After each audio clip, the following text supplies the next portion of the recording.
EA Sports. It's in the game.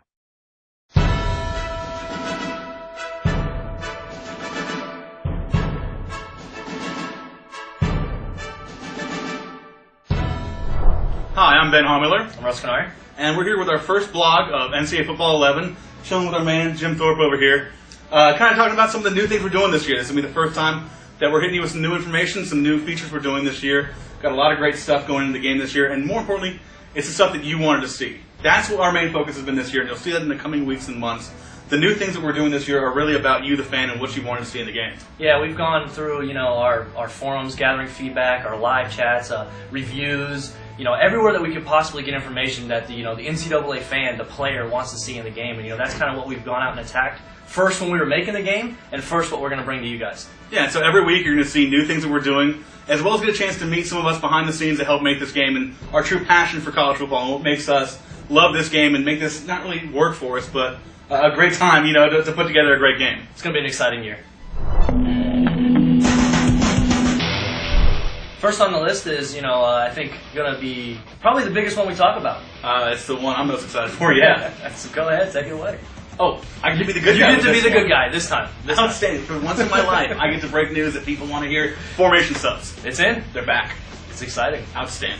Actually, no, in all seriousness, no, formation subs is kind of one of the big things that even we've wanted in the past. It's getting it in is, the biggest example I think for me is I love running a two-back system.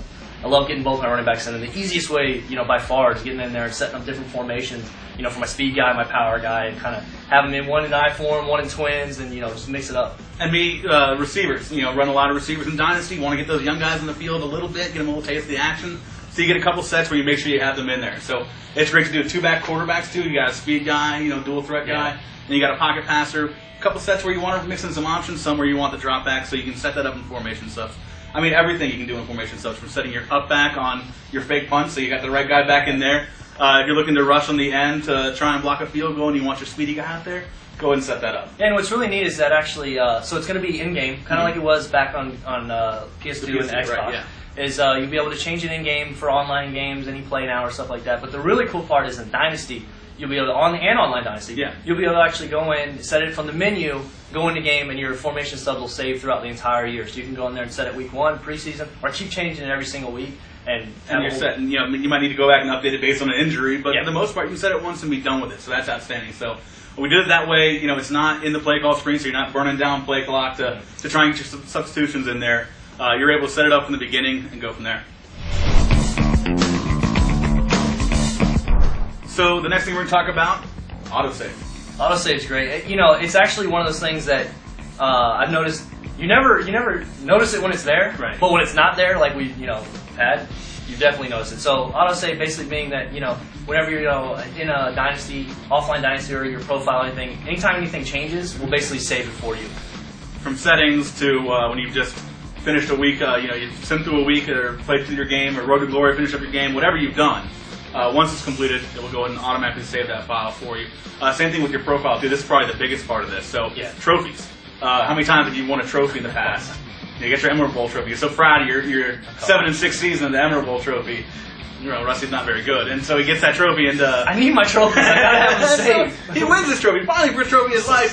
Forgets to save his profile, and he lost that thing forever. So now it'll automatically do that for you. And so those of you that play online Dynasty, like me, extensively, you're used to this already, because that's how it does. Once you're done with back down to recruiting, it'll upload the changes. Once you finish your game, it'll save too. Now that's bringing it to the rest of the game, so you're totally set right there. You got everything done for you. Yeah, and then the last little bit is we added the option so that if you don't want autosave, you can turn it on and off from the profile. Yeah. And then secondly, closely related to autosave is the auto load of rosters. And I know Benjamin is a huge fan of this one, so I'm gonna go ahead and let you talk. I've been fighting for this one for a while now, because this has been something that's kind of killed me. Is that you go into a game mode, you start up a new dynasty, you back out, you want to start Road to Glory, and we would reload the default rosters that came on disk, not the roster file you had when you went into there. Say you downloaded a roster file and you want to use that. So you get through high school and your Road to Glory, and I've played 4 games of high school now. The roster file that I have isn't what I thought it was, isn't what I wanted. Now I got to restart everything again. So what we're going to do is when you leave a mode and come back to the front end main menu, you'll wind up getting the rosters you had going into that mode originally. So if you have a roster file you like to use, you'll always have that loaded. It's auto loads from the beginning. It'll once you boot up the game, it'll be there. When you come out of any mode, it'll always be there for you. And actually, also on top of it, the extra thing that came with auto load rosters is when you download a new roster. Yes. So if you go and you search, I like the way Ben set up his rosters, and I want to download them. I download them, and again, in years past, we would just after the download, you'd have the disc rosters. Yeah, and so I can't tell you how many times friends of mine are like, I downloaded these rosters, but where are they? Yeah. I don't see them. You had to go and actually find them, load them, and now you have them ready to go. And every time you load up the game from then on forth, they would load up. But the first time, I want to check these things out. Now we got to load them up. Well, we canceled that for you. That's now taken care of. As soon as you download a roster, boom, right there it goes. So you can go straight from downloading a roster into any game mode, and you'll have the downloaded roster there. You no longer have to go through the extra step of loading them yourself. Yeah, so you get a chance to check them out immediately. It's cool stuff.